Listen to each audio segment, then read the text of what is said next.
Hello, welcome to my YouTube channel, everyone. And if you're new to this channel, I want you to hit that subscribe button.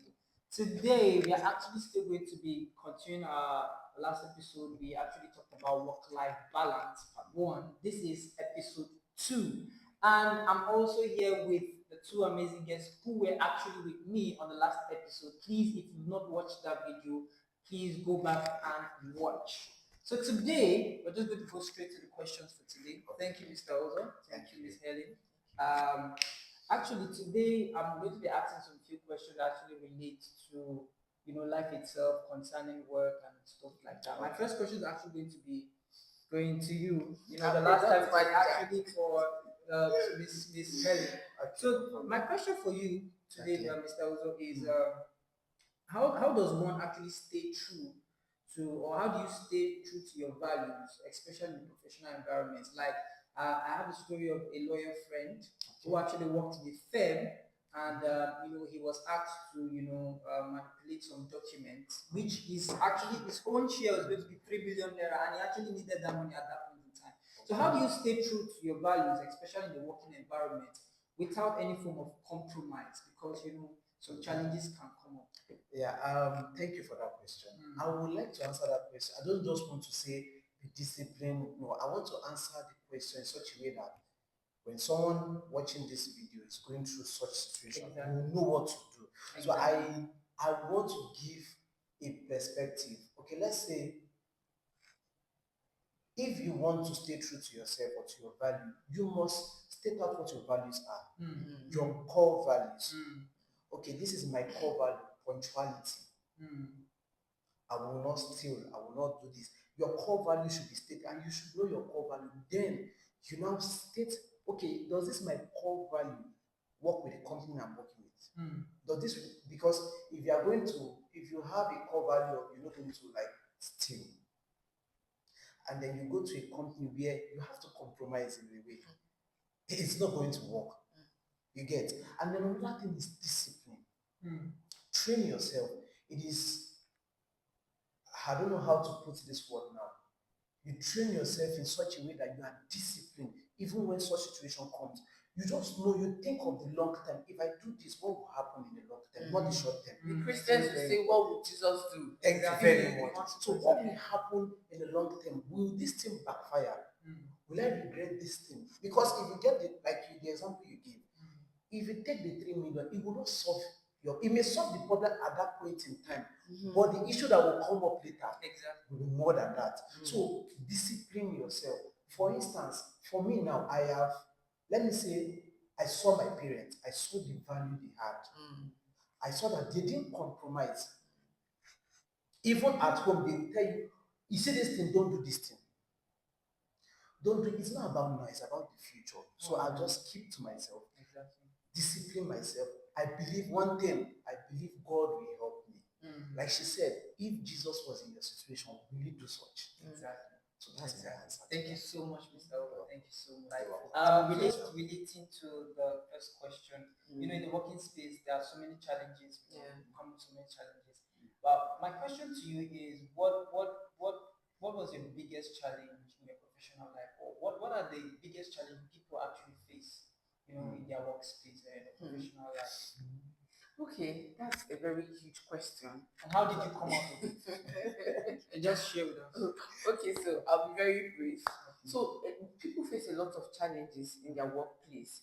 Sometimes when you're working so hard, you're putting in the much work, but at the end of the day, you're not being recognized. That's a big challenge that people face. And sometimes people are underpaid. Then sometimes again, there's something that happens about people being underpaid. I will always tell people that your certificate is your gate pass to the corporate world.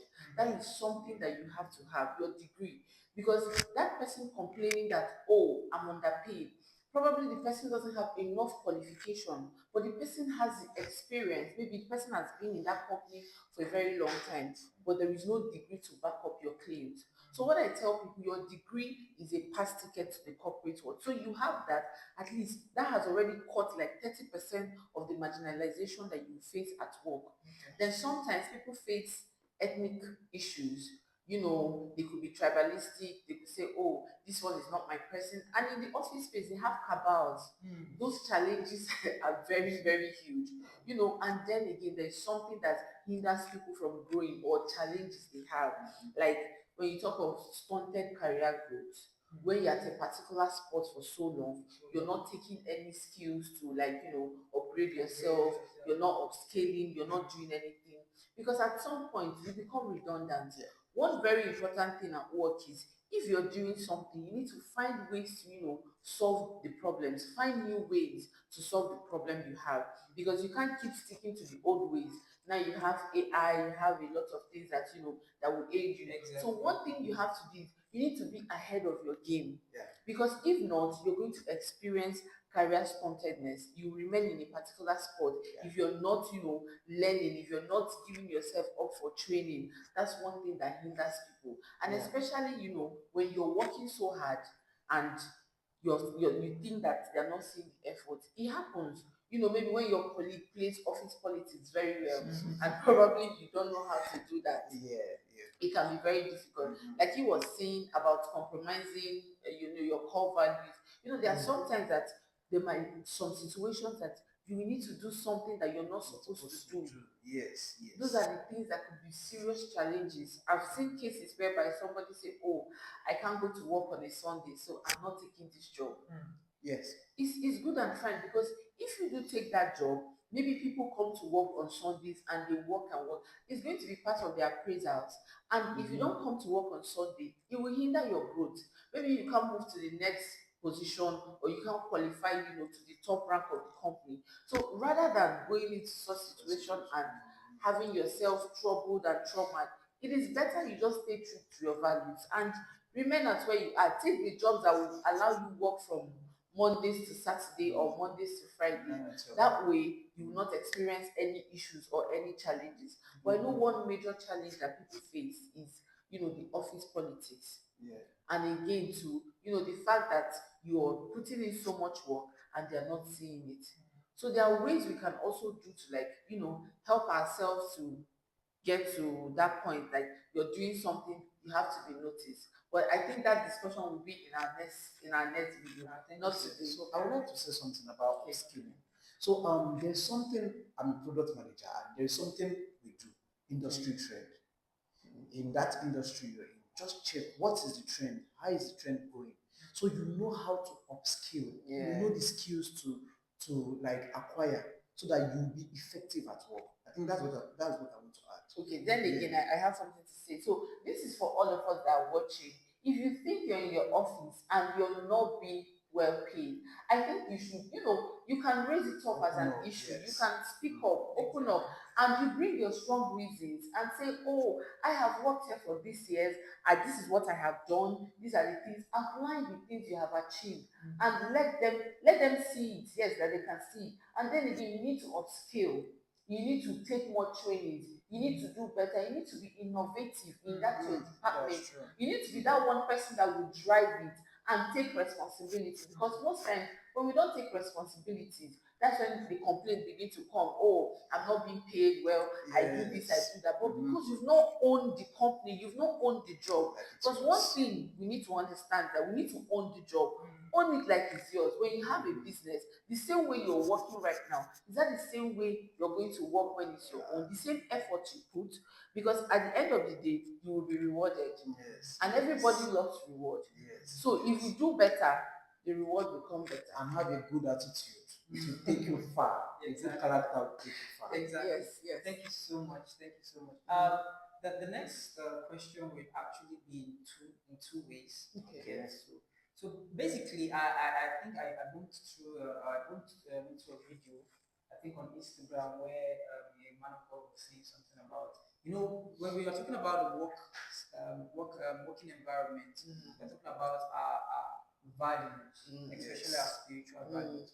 And most people would say the reason why they're not being treated well is because of their spiritual values. Yeah, because I'm a Christian or a Exactly, Muslim. which is not necessarily true. Because if you look at it, if you are bringing productivity to the table, if you are bringing much output, they won't even mind that you are this, you are that, and that. So basically, that would be my question to you. How does one actually stay emotionally spiritually and mentally healthy, especially in the working environment?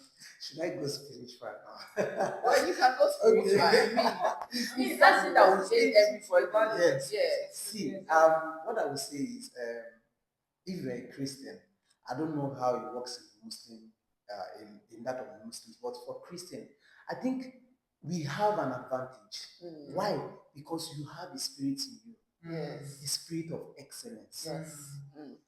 So there is no way you put that spirit to work that you will not produce value to the company and you will not be seen. It is not possible. It may take time because there is something I know. The spirit will always build you. Yes. It cannot just put you out there. It will first train you from within. There are some things you want to do, but don't do it. It tells you don't do it. There are some things you don't know how to do. You are just going through your phone or you're doing something, you bump into that, and it's an idea that keeps you going. Like you are just productive. That's the you advantage. do little things, the grace is there. Yes. You'll be seen. So let me go that's spiritual. But now let's just go normal. Let me just say in the how will I put it now? In the contemporary world. Yes, in the contemporary world, put in your best. Yes. See, put in your best. Put in the work. Everything.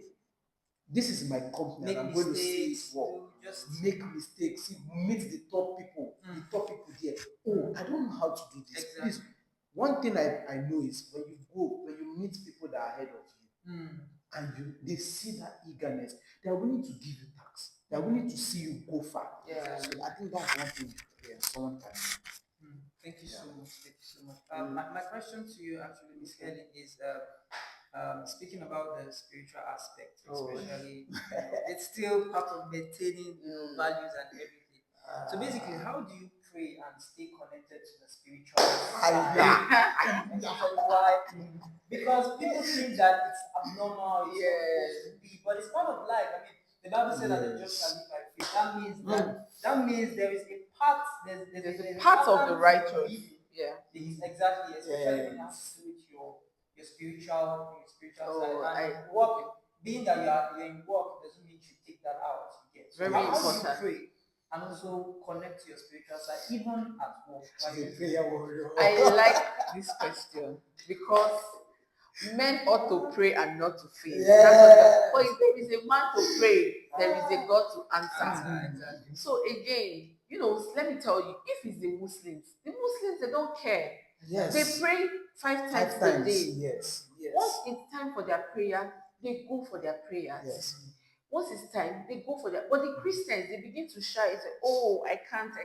Don't pray tongues. So that is why you have AirPods. That's why you have an earpiece. While you're working, one thing that's kept me going is that whenever I need to connect, I just plug in. When I plug in, I just listen to songs, I listen to messages, I listen to prayers that will just keep me edified and keep me lifted.